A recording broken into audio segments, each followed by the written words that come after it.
Olá, queridos alunos, eu sou professora Mônica, tendo em vista alguns problemas técnicos que tive mesmo de gravar as aulas, eu resolvi fazer a gravação das 2 primeiras aulas e disponibilizar para aqueles que não puderam assistir, né?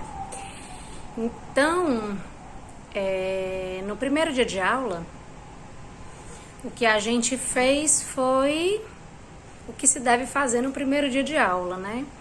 Eu acho que é uma bela oportunidade para a gente entender do que é que se trata a nossa disciplina, vocês poderem conhecer um pouco quem eu sou e qual é a minha conexão, né, com essa disciplina.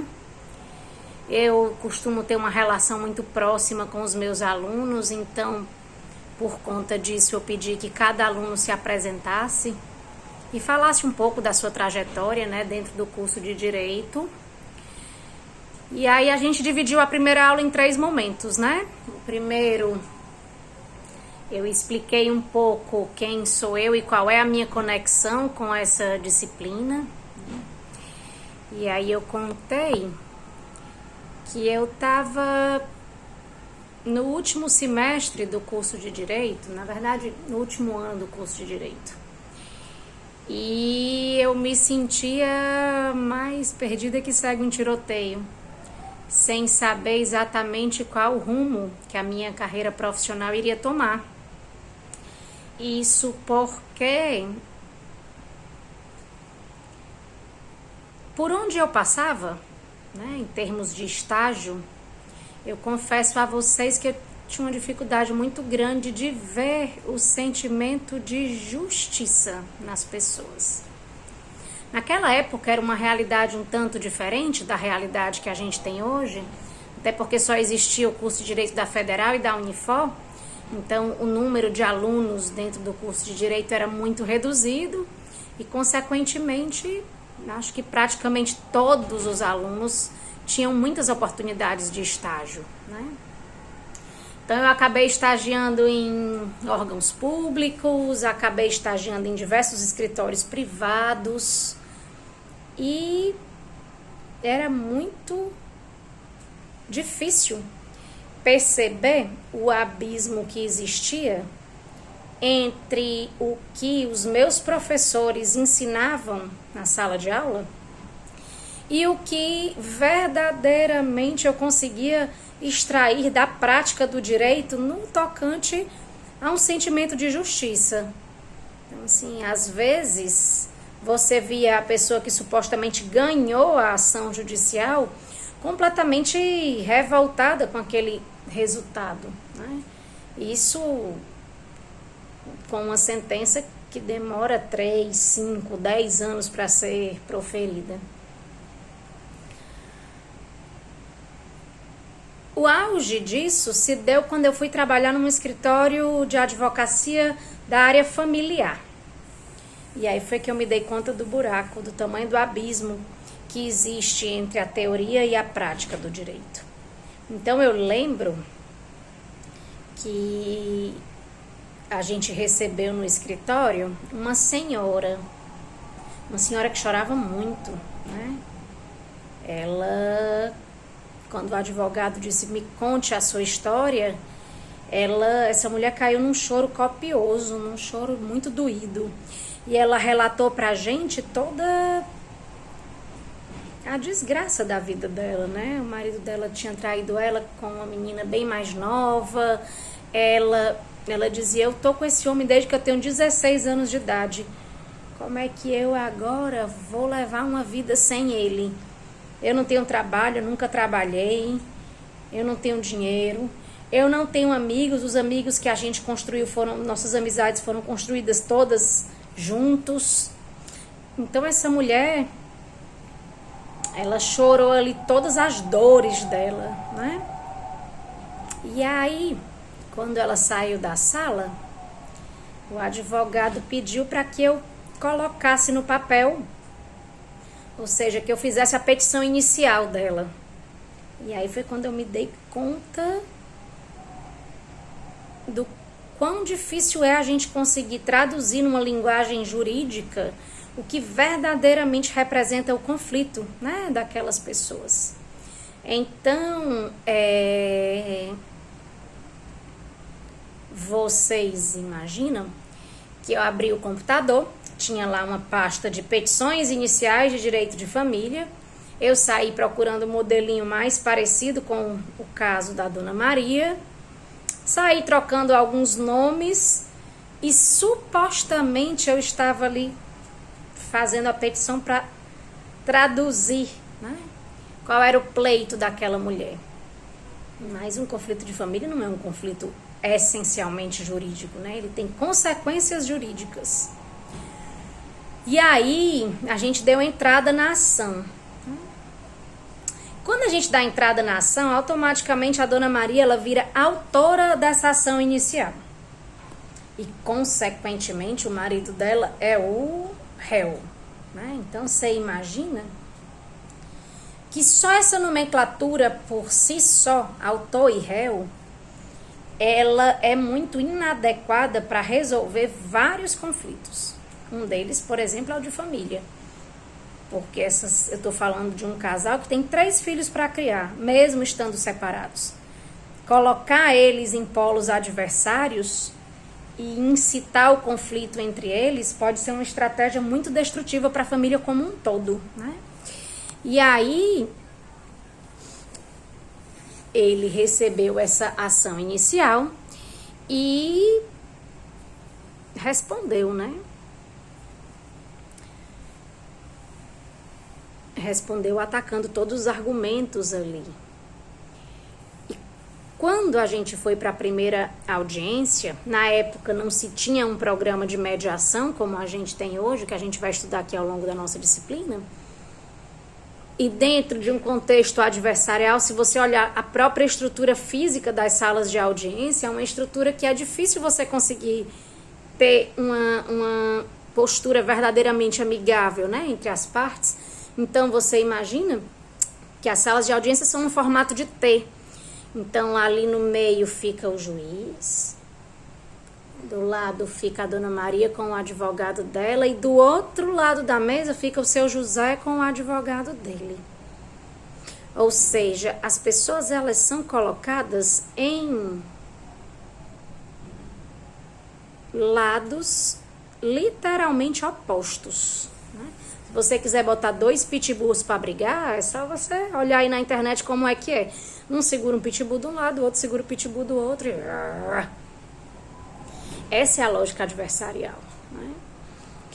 E aí, foi quando eu me dei conta, por exemplo, que numa audiência, as partes não têm a prerrogativa de falar. Eu lembro que essa senhora, ela tentou falar na audiência e o juiz advertiu a ela e ao advogado que ela não poderia falar, né? A não ser que ele fizesse alguma pergunta. E quando eu me dei conta foi, mas quem é esse advogado para falar desse casamento de 30 anos?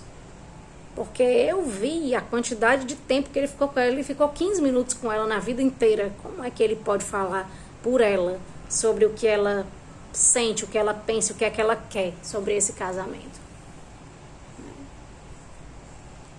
E eu lembro que esse foi um dos casos em que ambas as partes ficaram extremamente insatisfeitas com a sentença do juiz, que tem uma missão muito árdua, né? Você imaginou o que é você ter que dizer para a parte qual é o dia da semana que um pai ou uma mãe pode visitar seu filho? E aí, não só a partir dessa experiência e de outras, eu comecei a perceber que o direito na prática tem uma dificuldade muito grande de promover um sentimento mesmo de justiça nas pessoas. Quando eu já estava quase pensando em desistir do curso, eu fui convidada para assistir uma palestra lá na biblioteca da Unifor. E nessa palestra eu ouvi a professora Lília Maia de Moraes Salles, que hoje em dia é nossa vice-reitora, né, de pós-graduação, e ela estava falando sobre a ferramenta da mediação de conflitos. Essa foi a primeira vez que eu escutei falar em mediação de conflitos.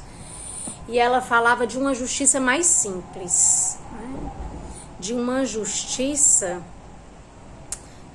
que é feita, de uma justiça que é realizada por meio da vontade das partes. Uma justiça que quem tem a prerrogativa de falar, quem é chamado a pensar uma solução para o seu conflito são as próprias partes, que muitas vezes são as verdadeiras conhecedoras da realidade que vivem, né? Muitas vezes a gente não consegue chegar a um acordo porque a gente não foi treinado para conversar. Então eu estou falando de uma justiça mais simples, mais rápida, mais barata. Mas mais do que qualquer outra coisa, uma justiça em que as pessoas são convidadas a conversarem abertamente sobre os conflitos que vivem. Convidadas a, feito gente, numa mesa redonda, olharem cara a cara um para o outro e decidirem o que é que vão fazer dali para frente, né? E quando eu ouvi falar sobre isso, eu confesso a vocês que eu fiquei assim encantada, porque isso tudo tem a ver muito com a minha própria personalidade. E aí quando ela desceu ali da frente do auditório da biblioteca, eu já fui logo, por favor, me orienta na minha monografia, eu quero trabalhar com isso. Então lembro que eu fui a primeira monografia, talvez até do Nordeste, sobre esse tema. E aí, logo nessa época, o governo do estado do Ceará, no final da década de 90, ele criou um projeto na época chamado Casas de Mediação Comunitária. Esse projeto era um projeto muito interessante. Hoje em dia ele ainda existe, mas hoje em dia ele se chama Núcleos de Mediação Comunitária e hoje em dia ele é capitaneado pelo Ministério Público. Então, o que é que o governo do estado fez? Ele saiu mapeando os bairros mais carentes, né, e necessitados da cidade, que tem um índice de violência significativo, e a gente saiu instalando uma estrutura super simples para o núcleo de mediação. Uma salinha com uma mesa redonda, 4 cadeiras e um computador. E foi nesse momento eu fui chamada para capacitar os mediadores comunitários, né? Foi a minha primeira experiência, inclusive, como professora. Lembro demais do meu sentimento, assim, quando fui dar minha primeira aula, de que era aquilo que eu queria fazer, né, para o resto da vida. Eu tenho a docência, eu ensino com muita dedicação e com muito amor. Sou muito feliz de estar nesse caminho. E foi nessa experiência, né, das casas de mediação que eu tive assim o primeiro vislumbre do potencial que o diálogo tem para solucionar os nossos conflitos. Se a gente analisar assim de uma maneira bem crítica, né, grande parte dos conflitos que nós vivenciamos, eles são frutos de uma falta de comunicação, de uma falta de habilidade de se comunicar, né? Ou a gente não fala sobre os nossos conflitos e aí a gente guarda esse negócio que vai deixando a gente entalado, um belo dia a gente explode. Ou quando a gente vai conversar, a gente tem um diálogo extremamente violento sobre os nossos pontos de vista, né? A gente bota o dedo na cara do outro, a gente tira a nossa responsabilidade, a gente diz que a culpa é do outro, a gente arranja milhares de argumentos para encontrar razões que não sejam nós mesmos para os nossos conflitos. Então temos atitudes muito negativas que impedem com que a gente consiga solucionar os nossos conflitos de forma pacífica. Então foi nessa experiência que eu vi o quanto uma comunicação eficaz pode ser extremamente produtiva para resolver conflito. Então você vê um pai de família dizendo que vai pagar R$400 de pensão alimentícia, porque é aquilo que ele pode pagar. E ele não está pagando, não é porque o juiz está mandando, não, ele está pagando porque ele entendeu para que é que serve aquela pensão alimentícia e qual é a consequência dele atrasar um dia, né, aquela pensão. E aí, quando eu estava pesquisando isso e me apaixonei pela docência, eu decidi fazer um mestrado. Fiz um mestrado na Unifor, onde eu defendi uma dissertação sobre a Casa de Mediação do Pirambu. Pirambu, naquela época, ele apresentava índices muito significativos de violência, inclusive de violência doméstica, e os resultados que a gente conseguia alcançar com a casa de mediação eram uma coisa assim incrível. Eu realmente fiquei muito impactada pela forma consensual de resolver conflitos. E aí, quando eu terminei esse mestrado, eu lembro demais, eu saí com o meu ex-marido na época para tomar uma cerveja e comemorar, e eu disse para ele, eu quero fazer um doutorado fora do Brasil. Ele, menina, tu tá doida, tu acabou de terminar o mestrado, já tá falando em doutorado? Mas eu lembro que nesse dia mesmo eu nem dormi. Eu fui atrás de bolsas de estudo para financiar o meu doutorado, né? E aí, no mês seguinte, eu já tinha candidatura pronta para pedir bolsa para o governo brasileiro, para pedir bolsa para o governo espanhol. Eu queria muito ir morar na Espanha, né? A Espanha é um dos países pioneiros também na mediação. Já nessa época, né, quando eu fui iniciar meu doutorado em 2006, ela já tinha um volume legislativo muito significativo nessa área. Então, todas as comunidades autônomas da Espanha já tinham uma lei específica de mediação, com critérios muito bem definidos para dizer quem pode ser mediador, quem não pode ser mediador, quais são os temas que podem ser objetos de mediação e quais são os temas que não podem ser objetos de mediação. E aí saiu o resultado da primeira bolsa, eu fui toda feliz, achando que ia dar certo, convocada para uma entrevista em Brasília, mas não passei, quase que eu morro do coração. Eram 5 bolsas e eu fiquei em 6º lugar. Saiu o resultado da segunda bolsa da União Europeia, essa história é uma loucura. O meu nome é Mônica Carvalho Vasconcelos, aí tinha lá nome do candidato, Mônica Carvalho Vasconcelos. País de origem, Brasil. País de destino, Espanha, para cursar doutorado em Direito. E o número de inscrição era um número de inscrição igualzinho ao meu, mas os 2 últimos dígitos eram diferentes. Mas eu fingi que aquela diferença ali não existia. Eu pedi demissão das faculdades que eu dava aula. Eu fiz uma festa na minha família, comprei mala. Quando eu descobri que a Mônica Carvalho Vasconcelos era uma pessoa do Rio de Janeiro, não era eu, ó. Aí quando eu estava muito triste, chorando, abri uma vaga para um concurso para professor da Unifor, né? Em 2006.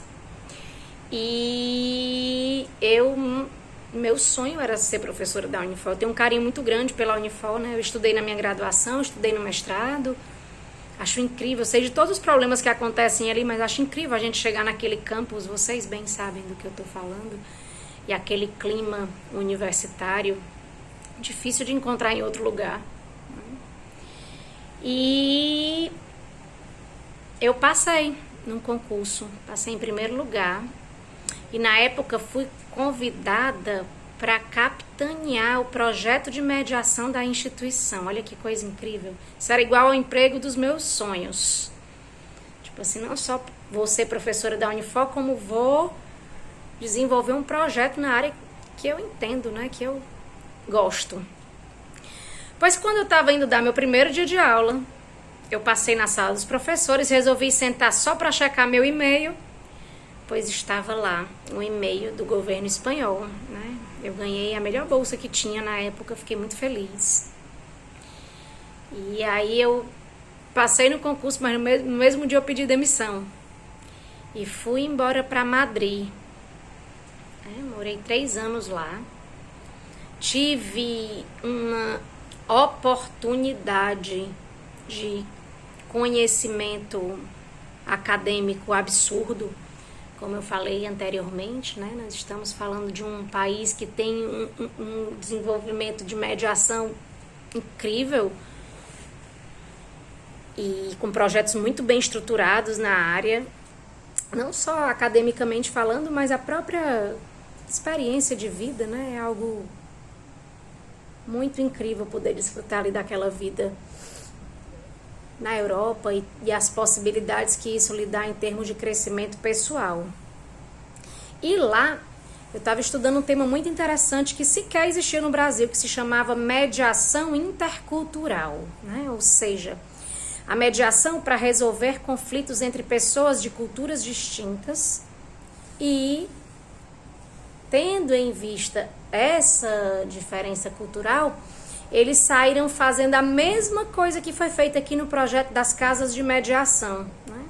Então eles saíram mapeando os bairros mais conflituosos nesse sentido, e lá em Madrid isso é algo muito significativo, porque Madrid é uma cidade muito cosmopolita.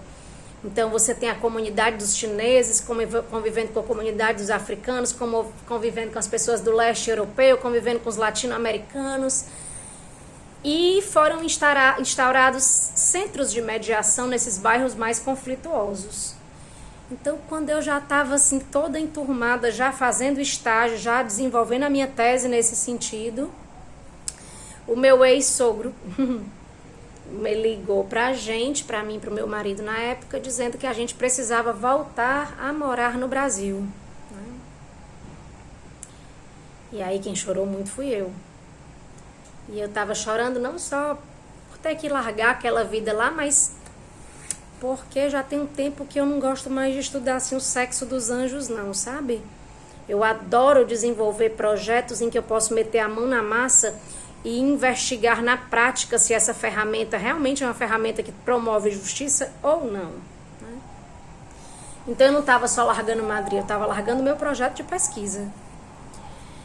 E aí, a novidade era que ao invés de vir morar em Fortaleza, né, minha cidade, a gente foi morar em Salvador, porque meu sogro tinha uns negócios lá e precisava que meu marido tomasse conta na época. Eu ainda tentei desenvolver algum projeto de pesquisa de mediação intercultural para resolver, por exemplo, conflitos raciais, né? A gente sabe que a Bahia é a maior colônia de negros fora da África, mas não consegui desenvolver esse projeto porque na minha cabeça só tem uma raça, que é a raça humana. Então é difícil sustentar uma tese quando a própria premissa inicial dentro de mim não funciona. Tentei fazer um projeto de mediação intercultural para solucionar conflitos religiosos. Estou falando da Bahia. A Bahia tem uma diversidade religiosa absurda. Você tem um terreiro de candomblé, no mesmo quarteirão tem uma igreja universal, no mesmo quarteirão tem uma igreja católica. Então é algo assim muito diverso e tem muitos conflitos, né? Mas eu percebi também o buraco que eu estava me metendo e decidi que não era uma coisa mais adequada para se fazer. E aí, quando eu já estava assim... esse é meu filho. Tá bom, mamãe tá dando aula. Diga oi pros meus alunos. Oi. Tchau. Mamãe, eu quero ver a sua bicicleta. Tá bom, pois vai, fecha a porta. Sabe, eu quero ver a sua bicicleta. Um beijo, te amo. Você vai fome. Tá bom, fecha a porta, filho. Eu quero ver a minha bicicleta também. Tá bom, te amo, beijo. Esse é um dos meus filhos. Aqui em casa são 4 meninos. Eu tenho esse de 2, tenho um de 7 do meu primeiro casamento e meu marido tem mais 2 do primeiro casamento dele. É uma loucura. Então, se algum momento eu for interrompida nesse momento aqui, aula online, me perdoem.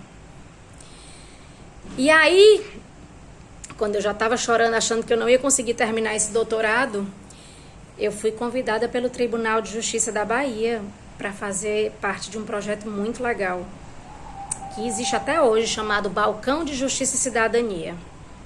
E o Tribunal de Justiça da Bahia teve uma sacação assim incrível, né? O que é que eles fizeram? Eles fizeram a mesma coisa, mapearam a cidade, instauraram centros de mediação para resolver de forma mais simples os conflitos, mas eles colocaram para ser mediadores alunos do curso de Direito das principais faculdades da cidade, que firmaram convênio com o tribunal, supervisionados por um professor. Então, olha que incrível. Por que eu digo que é uma grande sacação? Às vezes eu estou dando aqui essa aula e sei que tem aluno que é do 10º semestre e tá tendo contato mais profundo com essa disciplina hoje. Então, você imagina um menino que pode ter conhecimento dessas ferramentas e do potencial que a mediação tem desde o 1º semestre. Lá a gente aceitava aluno a partir do 1º semestre. E eu era responsável por capacitar esses alunos, né? Aí eu disse, pronto, agora eu tenho onde meter minha mão na massa, então essa vai ser minha tese de doutorado. E foi incrível fazer minha tese sobre isso. Eu levei isso para Madrid. Os professores ficaram tão impactados que montaram até uma comissão para conhecer o projeto, né? Então, isso foi muito significativo para a gente. E aí, quando eu defendi o doutorado, em 2012, eu andava com muita saudade da minha terra, dos meus pais, dos meus amigos, da Unifor. E eu resolvi que era tempo de voltar para casa. Então, em 2012... eu peguei um avião, fui bater em Fortaleza, fui bater na Unifor, para perguntar se eles ainda me aceitavam, né, como professora, porque eu já tinha sido aprovada no concurso, mas o professor Sidney Guerra, na época, era o coordenador, disse, não, você tem que fazer um novo concurso. Eu disse, ai, meu Deus. Eu fiz, passei novamente, então, desde 2012 eu voltei a ser professora dessa casa, né. Hoje em dia eu só trabalho ensinando mediação. Então, na Unifor eu sou professora da graduação, ensinando a disciplina de soluções extrajudiciais. Também sou professora mediadora do núcleo de mediação, né, que hoje em dia é um SEJUSC na Unifor, onde a gente oferece serviço de mediação para a comunidade carente, por meio de uma parceria com o Tribunal de Justiça. Sou professora do mestrado, profissional em Direito e Gestão de Conflitos. Olha que incrível. A Unifor é tão pioneira nesse assunto, para vocês terem noção, que ela tem um único mestrado do Brasil nesse tema. É incrível esse mestrado. Tem muitos alunos juízes, promotores de justiça, defensores públicos, e é incrível ver pessoas de todo o Poder Judiciário se remexendo para aprender a utilizar esses mecanismos como forma de resolução de conflitos, né? Além de ser professora da Unifor, eu também sou professora da Unicristos, né? Eu também ensino essa disciplina lá.